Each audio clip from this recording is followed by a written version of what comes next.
Hi, this is Brennan Davis from Bedrock Games and the Bedrock Blog, and I'm here with Joel and Adam for another episode of Horror Express. And tonight we're going to talk about Black Christmas, a 1974 film directed by Bob Clark.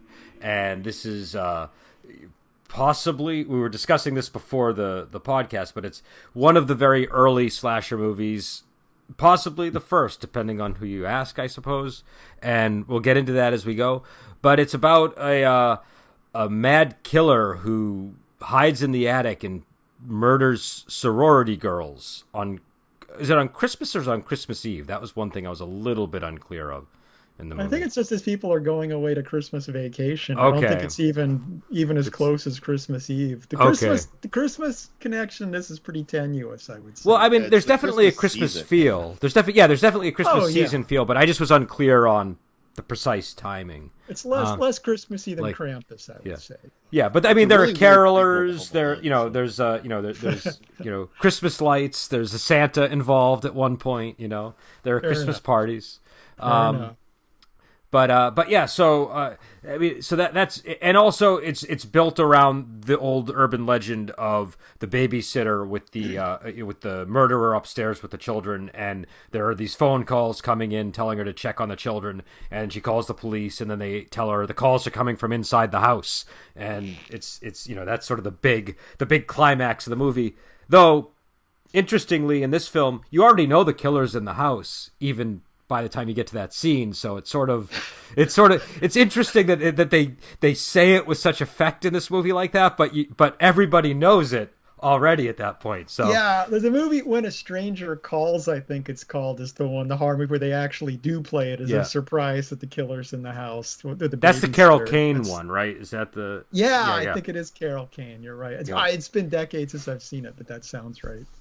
But and I think that one came after this one too. But I think so. But either way, it's this is it's a very early slasher movie. I guess it's also a very early horror Christmas movie, which is kind of our theme this month. So, I don't know. Is there anything that I missed in the plot that you guys want to mention? And because I'm assuming most people that are listening are familiar with it, even if they haven't seen it, they probably know what it's about. But anything you guys want to weigh in on? As far as the plot goes, not Yeah. really. I mean, except for, it's interesting in its structure. It's like surprisingly cerebral in that it really kind of wears its identity on its sleeve, and you feel as an audience member, or at least I did, like it almost felt too obvious. I was like, okay, so the final girl is dating the man who is a high-strung musician, and he's clearly coming unhinged because of all the stress that's in their lives, because of the stuff that's happening. Like like their relationship is breaking apart, and she's pregnant. She wants to have an abortion. He doesn't want her to have the abortion. The guy is like really unstable, and the whole movie he's flipping out. So I was like, there's that, and then there's the whole, it keeps blocking it, like every time the guy's in that house, the murderer is in that house, and a murder happens. And so you're like, oh, okay, so that's what's going on. So you know that the killer's in the house, and so when they reveal it, it's not a surprise. But you also deeply, and have no reason to doubt your suspicion here, that guy's the killer. He's not. This movie pulled the rug out from under me, because it was being so obvious that I was like, well, I mean, it's not going to do a surprise. And then it surprised me. They did that really well, because they make it obvious, then they take it away with an explanation, then it comes back. Do you know what I mean? And then by the end of the movie,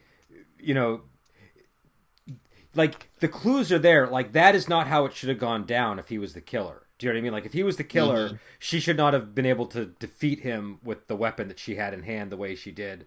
And Yeah, she utterly thwarts the wrong guy. Yeah, and so that sense that something's amiss the moment the camera starts to pan at the end, it's already present in you, because you kind of know, wait, there's something off about that last moment. Like that does not feel like. And also, he was just like, he was so normal when he was talking to her. He didn't sound like he never used the voice. Do you know what I mean? So it was. Yeah, if that was going to be the ending, they would have pulled all the stops out at the end and had him reveal his crazy self. But the fact they didn't is a big clue. Yeah. So it's nice that like that they pull the rug out from under you, but they gave you the information so that you should have been, it shouldn't have been pulled out from under you. But I think the thing is, you really want her to live. And so when you see her sleeping peacefully in the bed, you're kind of like, oh, okay, I hope this is where it's going to end. And you're like, well, this is going on kind of long. Why aren't we ending yet? And then you start getting uneasy about it, and it becomes a really upsetting horror movie ending for that reason, I think. It does, and it's greatly effective. Yeah, and I think another thing that makes it so good is, number one, they get you to really, like, a lot of movies do this. We've talked about this with other horror movies where they get you to believe in the characters and like the characters, and so you don't want anything bad to happen to them. But this one especially, I think, because it's almost like the horror movie elements only intrude occasionally, and the rest of it is kind of like a drama that's happening around Christmas, right? Like, there's just like these characters that are they're just kind of all pursuing these different agendas and having these different conflicts, and you're kind of hanging out with them, and you know what I mean? Like, yeah, you're right. I think what's interesting is, this being such an early slasher movie, the conventions haven't calcified. It's like, I've talked before how I hate slasher movies as a rule. And it's like, typically a slasher movie is driven by the killing scenes. There's the whole rhythm of the movie is dominated by, oh, here's the next scene where he kills someone.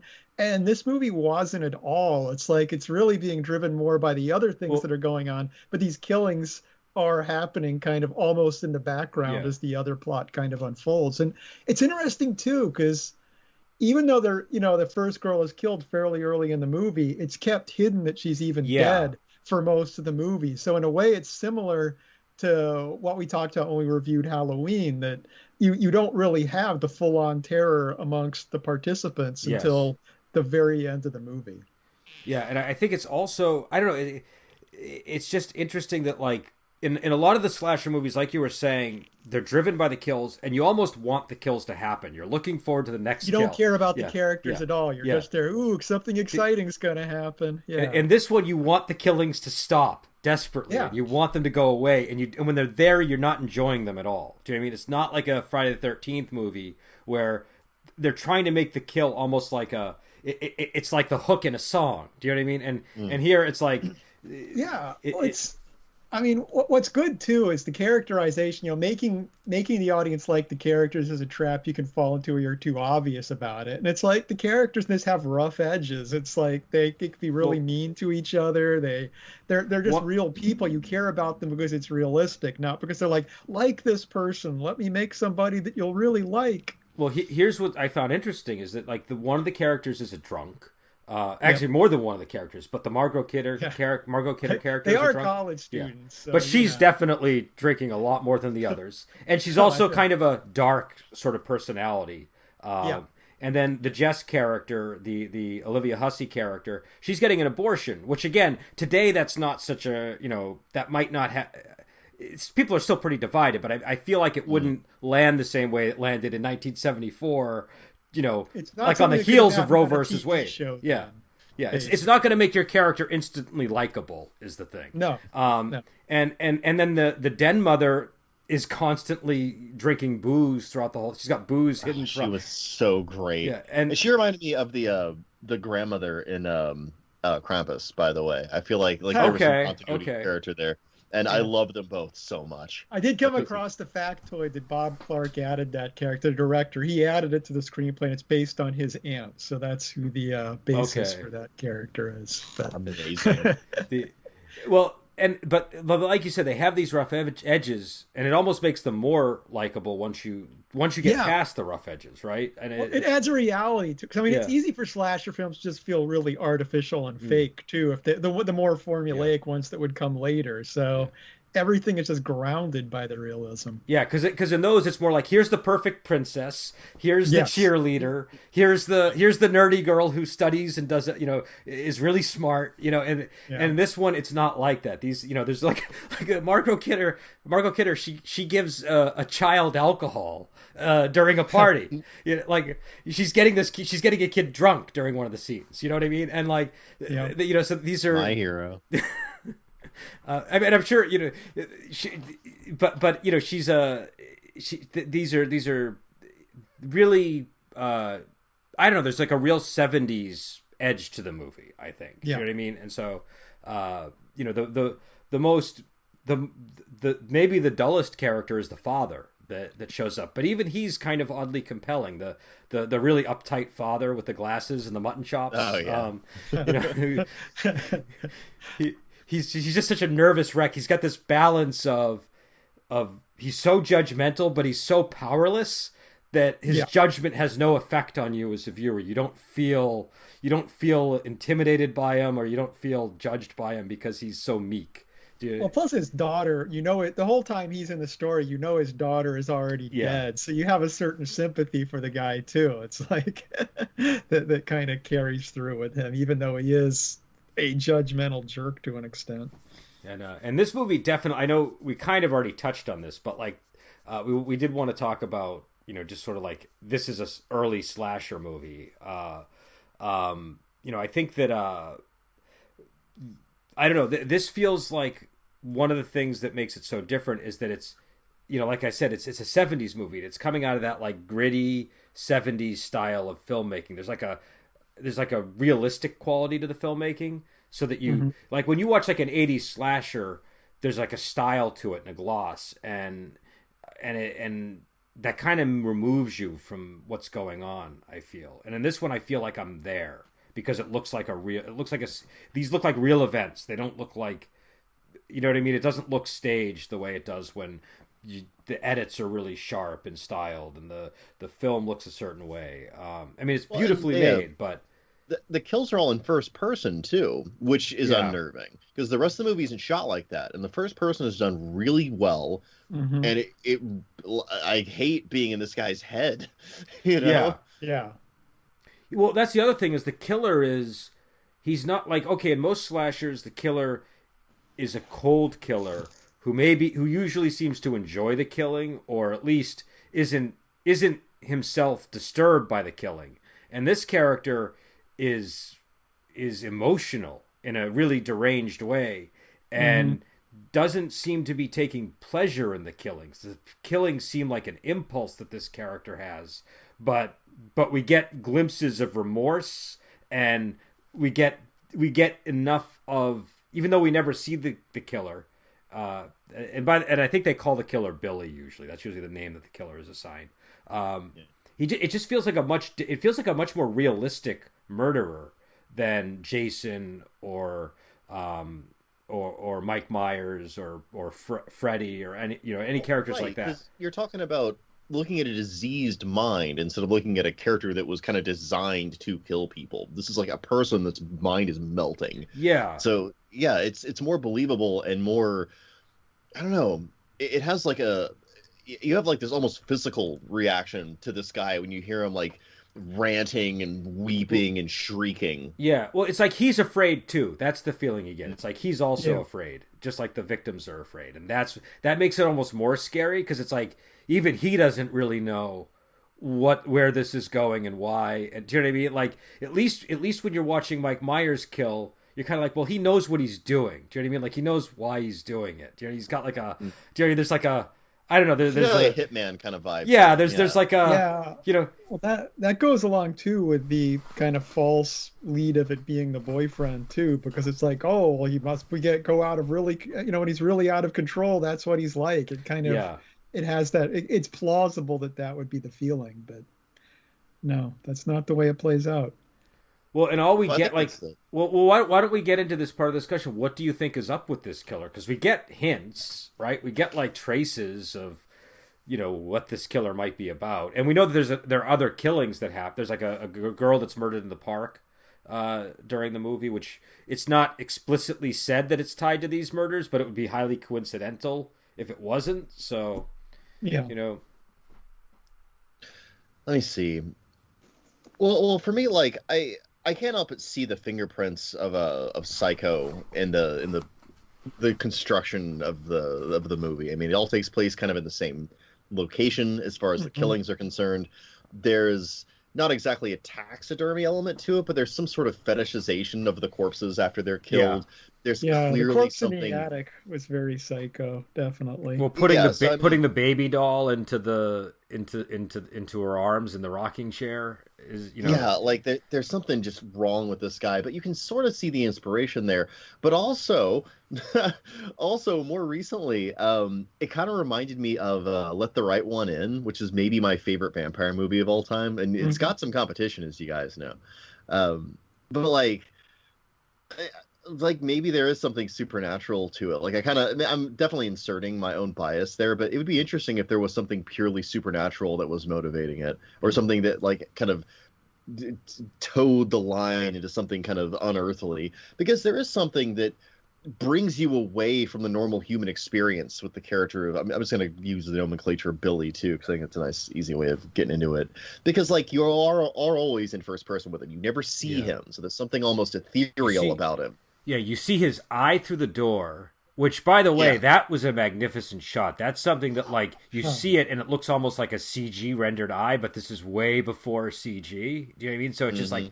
how did they get that beautiful of a shot with that? And then you see a glimpse of him too when he's killing the Margot Kidder character. That's But all you get, these yeah, little snips. and He's almost that's like just, a ghost. and I think that's just to make you think it's Pete, because he kind of looks a little bit like Pete in that scene. Like you see him, you're like, that might be Pete. I can see it. Um, you I like know. that might be him. I love just how casual you are about the just seeing this guy murder someone. You're like, Well, I can well, see it is a these." movie. It is a movie. You know. I know, it's such a Bostonism, you know. We're just like, no, I see that guy. He might be that other guy. I know he's killing someone, but yeah, I can see it. Well, and Margot Kidder is the one I really didn't want to see killed, so I don't want to sound like I was Yeah. heartless watching Yeah. that scene. You know, that's Lois Lane that he's killing there. But Oh but yeah, she is Lois Lane. yeah, Oh, that is heartbreaking. yeah. But You have to but ruin it for me. but well, she's not Lois Lane yet, if it makes you feel any better. But It doesn't.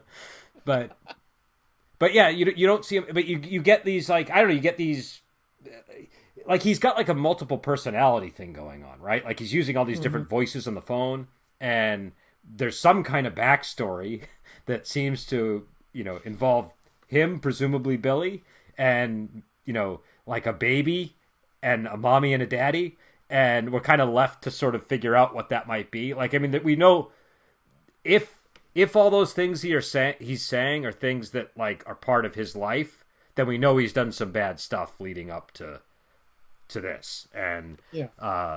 it seems like it might have been centered, you know, within his family or something, but it's a little hard to really piece it together, because it's very sporadic, and, you know, he's doing voices, so we don't really, you know, you don't really have a you know, you don't have good context. But I don't know, do you guys, did you like, so Joel, you think it might have even been supernatural? Was that your I'm not that gonna rule it. I mean, like, I think that I would be inserting that if I were to say that, But but I think I'm you fine can with on this one. inserting that. I think Well, he's so blank slate, you can almost put anything on him, can't you? Like, yeah, I mean, like, why not? Why not have fun with it? Like, I think the movie invites your creativity by keeping it vague, and I like that, and I like that the rest of the movie is so grounded and so like realistic. And I would love to have something that was just completely otherworldly in the middle of it, just destroying it. That even makes, I don't know if it makes it scarier necessarily, but it certainly makes it fascinating. So I like that. That also, on my own prejudice, I have no actual proof that that's the case. no, I mean, that's, you know, I don't think this is the kind of movie where you can really lay out all the evidence that we're given is that we see him sneaking into the house at the beginning of the movie, right? I'm And not saying it was aliens, Yeah. but it's aliens. and we know that the calls have been going on since before the movie started, because she says it's the moaner, and so we know that he's an established thing. And then we get those conversations, and we see like things like the temper tantrum in the attic, and you know, there's not really a whole, and the eye, and you know, that's about it. So I think that you can really project almost anything onto that. But what about the whole abortion thing, and the whole, like, and there's obvious, you know, I mean, like, this is what, 1974, so this is a really early movie for, you know, like, when did Roe v. Wade happen? When was that? Was that not to put anybody on the spot here, but it was right before this, wasn't it? Roe v. Wade. Yeah, it was maybe 72 or something. Let me see. I can look it up. 73. I don't have a any year before. right now. Oh man, yeah, they popped right out with that then. 70, yeah, 70. Well, this was also Canada too, so keep that in mind too. So I don't know when the laws work. This All is right. a Canadian movie. Do you think though that they were aware of American politics when they were making this movie, knowing that it would be seen in America, or do you think that wouldn't have been as much of a fact? Because that changes. I don't know. I mean, to make a movie where abortion is so central to the plot a year after Roe v. Wade seems like a deliberate move, but again, if it's Canadian, maybe not. I don't know. I mean, I think a lot of times Americans put this onto other countries because America is more concerned about it than any other country. So it could maybe it wasn't actually. But then also the Peter's character reacts really strongly to the thing, sure. Well, I think there's a difference between your personal feelings about something and your feelings should this be legal. I mean, obviously, because for one thing, if you've got a girlfriend who is seeming to be ready to dump you and you don't want her to, and it's like, but we're gonna raise a child together. You're pregnant. We have to stay together. So there's an element of that to it as well as beyond the. But yeah, the.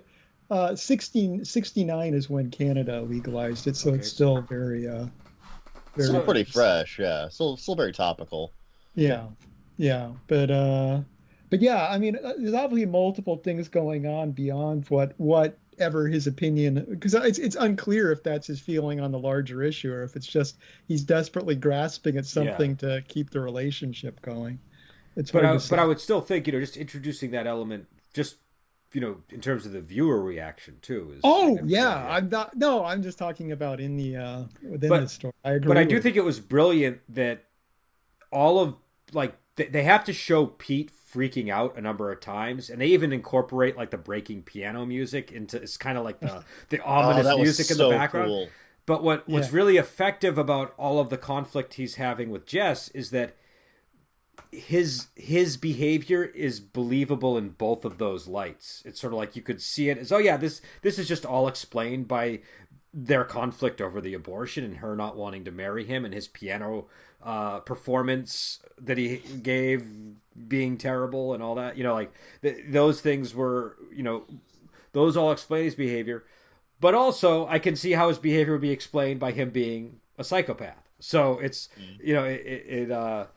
it was like a really clever romantic complication to have at the center of the story for that reason, because it gives that red herring so much cover. Yeah, well, I mean, obviously having one character Peter is a little unstable. There's no question, and having a character that's unstable is something people just instantly can latch onto and go, "Oh, it's got to be him." Well, let's see. How unstable would we say he is? Because we see him smash a piano. That's the biggest thing he does, right? Yeah, that's pretty unstable, smashing a grand piano. Well, he threatens her once she gets really... Because it's not just the abortion with her. It's that she wants to have a career. Mm-hmm. She's powerfully rejecting his whole proposal for a nuclear family. She's like, I don't want to give up my dreams. He's giving up on his dream because he kind of sucks as a pianist, as it turns out. And then he threatens her at the end of that. He's like, "You'll regret it if you get this abortion." Here's the thing. I don't know if that was a threat or not. I think that's what's so clever about that scene. I'm not disagreeing with you. That might actually not be a threat. I think you're right. Yeah. It might be you will eventually regret it, and he simply delivered it in a way that you could interpret it that way. That's even better. I paid very close attention to that scene the second viewing, and when he says, if you get an abortion, what does he say? Does he say you'll regret it, or does he say you'll be sorry?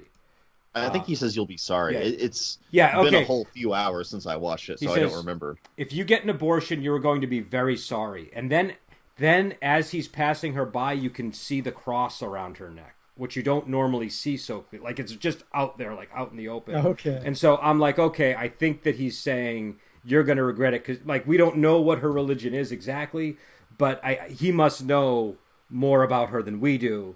And so I'm thinking maybe that's the explanation for that he's saying you'll be sorry because you're going to, you're going to have this religious guilt about it. But it's brilliant for the reason that you point out, because it's like that can be a threat, but it can also just be I don't want you to feel bad in 5 years. You know what I mean? It's that kind of thing. Yeah, and when he delivers it, he's in an extreme of emotion, and so Yeah. it's really hard to read him. Actually, Yeah. the acting in this movie is top notch all the way through. Everyone does a great job of in these extremes of emotional, like turmoil and grief and terror. It's really impressive. Well, but that's what I'm saying is so brilliant about it. It's like all the stuff that he's going through. I mean, he is behaving in ways that are, really bad. But like the stuff that he's like, those are all really high level things for like a college age man or however old he is to be kind of going through. And like this guy is, what did he say? His dream is to be a concert pianist, right? And he's been living in like a single room, and he's been like waiting in line behind 6 people to use the bathroom every day, and just basically eating, breathing piano. And he has this big recital, and keep in mind, like on the day of the recital, she decides to go there and tell him that she's having an abortion, and kind of drops that in his lap. And then his performance sucks, and he doesn't become the concert pianist, right? Like, we don't know how much that affected the performance versus his talent, but it probably had some effect on how he was feeling during the performance. So, like, smashing a piano is definitely not good. And especially since that's not his piano, I think. That's definitely got to be, like, a piano at the conservatory that he does not own. So that's, like, thousands of dollars that he's just, burning. And a beautiful piano to boot. But it's, at least, I can see why one person might do that who isn't necessarily a psychopath. Do you know what I mean? It's just there. Oh yeah, there's dude, some shit I would pull. There, definitely. So I like how they laid that groundwork, because then when you go back and think about it, you're like, well, yeah, he did overreact, but I guess he was going through a lot, and it kind of makes sense. So, but yeah, so I don't know. What about what about Nash? I do want to talk about Nash, the police officer. You guys remember Nash, right? Or not by name. I'm not good on names. Was he the guy on the front desk? He was the front desk cop. He was the guy. I always in my head I named him the Keystone Cop. Okay, because he was wonderfully inept and in a charming way. Well, it's powerful Barney Fife energy on that guy. I think he, like, when I did the horror show game, I had this thing called Universal Laws in there, and I think one of the examples I gave was no matter what, like, the police just don't like you create a universal law for every horror movie, and in this movie, the universal law is the cops just don't believe you no matter how plausible your story. And he's kind of like, I think he must isn't real. Yeah. People aren't murdered. Well, but that's like, he was almost operating at that level, right? Like he was sort of like, you expect me to believe that somebody mugged you? Like, he didn't have money of his own, that he he needed yours. Like he was like, there was that level of disbelief towards. You think someone would do that? Just take someone else's money without even thinking. Get it out of my sight. But he was, and also I feel like he was maybe the other person that you were kind of vaguely suspecting if it wasn't Pete. Do you know what I mean? Like, oh, maybe it's this. Go ahead. It seems like that guy would be the dude, right? Yeah. Like, if they were gonna pull a bait and switch, it would be the idiot cop, right? Yeah. That's the second choice. No doubt. Nope, wasn't him either. Yeah. I love this movie. I love how much smarter it is than me. But yeah. So I don't know. But I'll go ahead, Adam. No. Oh, okay. I just really liked. ahead. I loved his character, and I loved how much his character explained so much of the bumbling that goes on with the, like how all these pieces don't get connected, because he's just kind of like, she's probably in a cabin somewhere with a, shacked up with a boy, or like just that, and how insensitive he was to people too. That was the other. He really was an idiot, and I like that his coworkers seemed to understand that he was dumb, and they were like, put him out front so that all people that aren't actually, like, people who just bother us will encounter him and fuck off. And with a real problem, will come back more than once, and we'll get to them. I think that was their strategy. Yeah, well, and I think they wanted to have him do as little damage as possible. It just for what was going on, he happened to be in a position shuffling him to the least damaging job. Yeah. Oh God.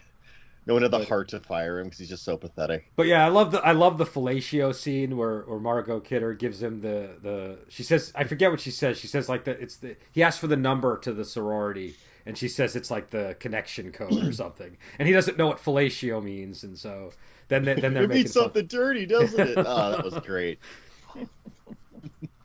But yeah, that guy was perfectly. This was like a very well cast movie overall. Yeah, it was. Like, I mean, there's who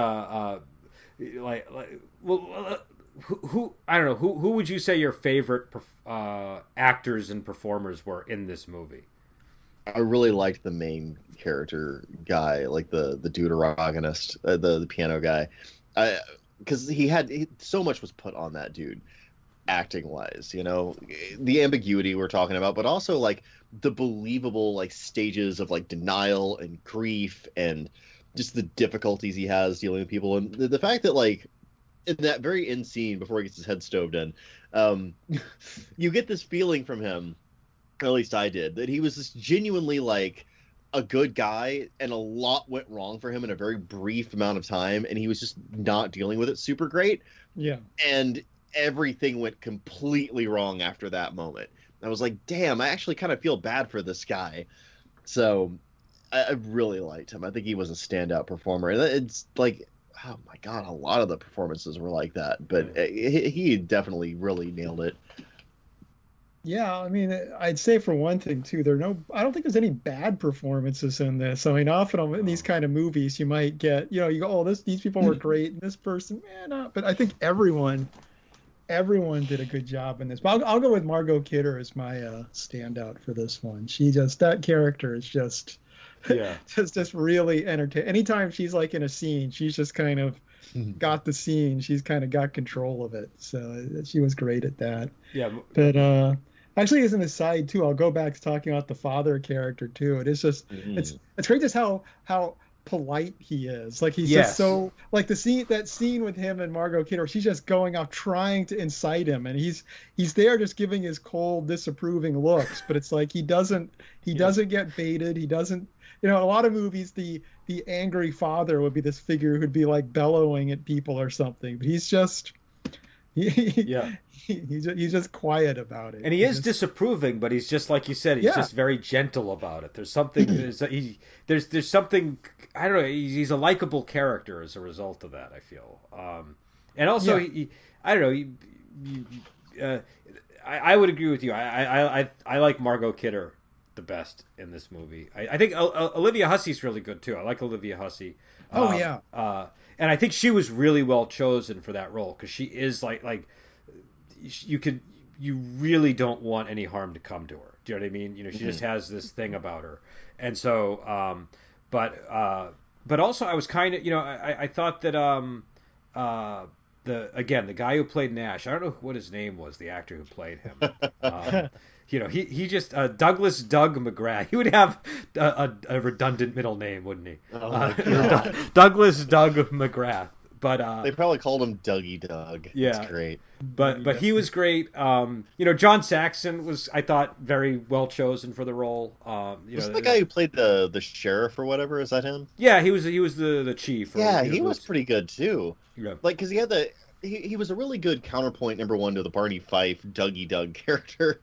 Because he had a lot of dignity and like severity to him, but he wasn't harsh. Yeah, It's weird. They gave all the harshness to the idiot character, and he was actually like not gentle, but like he had a certain delicacy to the way he approached things that spoke of his like professional demeanor, and it communicated a lot about the character really subtly. So I like that performance quite a bit. And then of course you do have the Mrs. Mack character. Who I feel that must be one of the most divisive characters in this movie. Like, I feel like really? there are probably people who cannot stand that character, I would imagine. And I'm sure some of them are complete wastes of life, but I love that character. They can all die. She does come off as a little jarring at first, because she's kind of pitched at this kind of higher level than a lot of the other performances. But don't they even call her the Queen of Vaudeville? Huh? Don't they even call her the Queen of Vaudeville at one point? They do. You're right. And yeah, it's like I kind of once the movie kind of kept going and she kind of became part of it, I was like, yeah, actually, this is kind of she is this very theatrical person, and that's just the way she is, and I came around on it.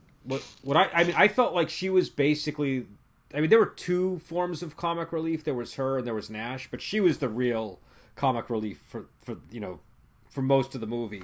Yeah, and I think her untimely demise. But that's what's important about her. I feel, because at first, you're sort of like, well, she's kind of goofy compared to the rest of the group. Like, there's just like, does she fit in? But you realize, oh, they're they have this goofy presence, and then when they yank that goofy presence away from you, the movie becomes literally that much darker. Yeah. She literally gets yanked. Yeah, the movie gets so much darker. Do you know what I mean? Because there's no longer this bulb in the room that is. Yeah, that's a good observation, actually. Damn it! This movie is so smart. It knows when to kill. It knows when to kill someone. Like, that's the other thing about it. It kills them whenever it will surprise you as an audience member. When was the last time a movie did that for me? I don't know. It's been since before I can remember. I feel like they were also careful too, because a lot of movies you'd be saying, well, hey, why haven't they noticed the bodies in the attic and that people are missing or whatever? But like, before she gets murdered, she says to the girl, like, oh, when you get back, I might not be here because I'll be at my sister's for Christmas. And so they plant a lot of little seeds like that, I feel, so that you believe. That was when I knew she was dead. When you said that, I was like, oh, she is so dead. You're so toast, dead. Doll. Yeah. Look for me, anybody. Yeah, she did kind of seal her fate with that one. That was but yeah, but also I feel like the scene when she dies, it's just like the fact that she's also killed the way she's killed is doubly horrifying too, and that she's the one who kind of realizes, oh my God, what's her name has been killed. What was the name of the first girl that was murdered? Claire. That she sees Claire's body, and but also the fact that those two bodies are upstairs, so the cops never find them by the end, and then the other bodies are downstairs, so they're able to solve the case, but still not solve the case. It's God, yeah, they have enough to convince themselves they've solved it, but the murder is so large. Again, I feel like this would be really jarring to watch back to back with Home Alone. But in a good way. Yeah, it definitely. I mean, this Home Alone and Krampus might make a good combo. Yeah. I go with Home Alone too, because that's really just as violent as this movie, actually. So gratuitous on-screen Trump presence too. So. Oh, that's right. Trump was in that movie. I forgot. He was. Yeah. I rewatched that recently, and I was like, wow, Donald Trump is a lot older than I remember. But no. He was in Seinfeld. He used to pop up into lots of different things. Yeah, I don't know. Let's see. What was there anything else that we wanted to get onto before we move to our, final thoughts? No, I think we're pretty much ready to wrap it up. This is a good movie, dude. I wasn't ready for it to be this good, Brendan. I wasn't. Yeah, I think there's not much wrong with this movie. I think this movie is it's really well done. I could register a complaint. I think, like Adam was saying, maybe for people don't necessarily like slashers. They might still like this movie because it doesn't do a lot of the things that slashers do that bother people.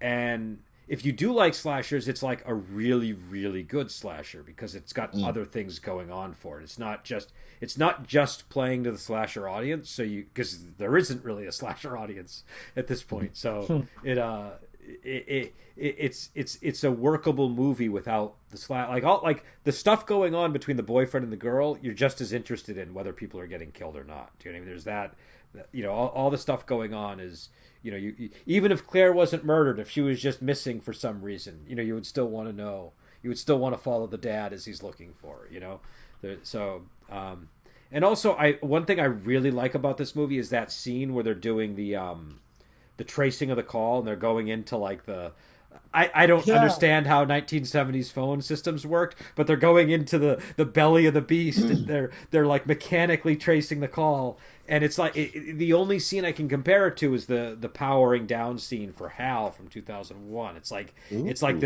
this glorification or deification of the machinery. It's just like this.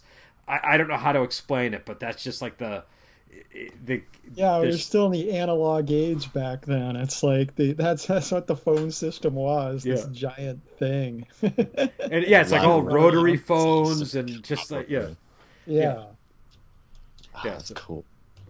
So it's definitely, yeah, I would definitely recommend this movie to people. And also I noticed it's on YouTube for free with commercials. Yeah.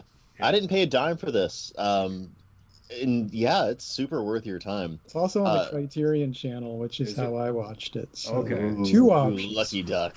All right. Lucky duck. I paid for it, and then I found out that you could get it for free. So. Oh, no. Sorry. Yeah. That's all right. That happens. Actually, I found it. I sort of stumbled across it for free because I only have a Wii U hooked up to my actual television. Otherwise, I'm watching these on the computer. And the Wii U, Amazon doesn't work with it anymore. They're like, "Nah, we're not going to update for that old piece of junk." And I'm like, "No, how will I play Ghosts and Goblins and switch over to my movies?" Ghosts and Goblins. It's amazing. I actually beat Super Ghouls and Ghosts for the first time the other day. I went and bought it, and I realized I had save states, and I'm like, oh, it's revenge time, Super Ghouls and Ghosts. And I actually finally smacked Sardius and tossed him into his grave. It was pretty satisfying after 20 years of waiting. Anyway, so the point, though, is it still gets YouTube. So I was like, I'll see if it's on YouTube. I don't mind paying the exact same amount of money to YouTube as I would pay to Amazon, and lo and behold, it was like free with commercials. So I was like, hot dog. So that's my little story. Also, Super Ghouls and Ghosts. I paid more for replaying Super Ghouls and Ghosts than I paid for this movie. Both very good experiences. But yeah, so people should definitely check it out. I don't know, Adam. Did you get to say something, or did you? Pretty much what you were going to say. As someone that generally doesn't like slashers, this is one to check out. I was pretty interested through the whole thing, so yeah, I recommend it. And I guess I would just add too, this is really well shot. Like the scene where, oddly enough, the scene where he kills Margot Kidder is probably like the most well done sequence in the film in terms of just like there's like the crystalline unicorn that he's stabbing her with, God. and there's the carolers outside, and it's like this weird juxtaposition, and it's a weird scene, but it's like artistically done. It is really beautiful. Yeah. That's one of those scenes that got me to sit forward in my chair like, what am I looking at here? Yeah. So yeah, the visuals are extraordinary, and the blend of visual and auditory there is really spectacular. Really, there's a lot of brilliant shots and scenes in this movie that even if you don't like horror movies, you could just enjoy this as a piece of film and art. Yeah. So I powerfully recommend this movie. And I guess with that, we'll head out. I don't know if we're going to have any other movies or not. I don't know what our schedule is like at this point, but I think we managed 3 Christmas movies this month, which is probably more than that's enough. Yeah. So go right. Be with your family. Stop listening to us. What's wrong with you people? You hopefully they're listening to us with their family. That's this is this is a family podcast. Just put this. Just Carol of the Bells, and then us talking about brutal murders for 90 minutes. It's family, good old family times. So, oh God. Right. So with that, I guess Merry Christmas, Happy Holidays, Happy everything, and we will see people probably on the other side of the New Year.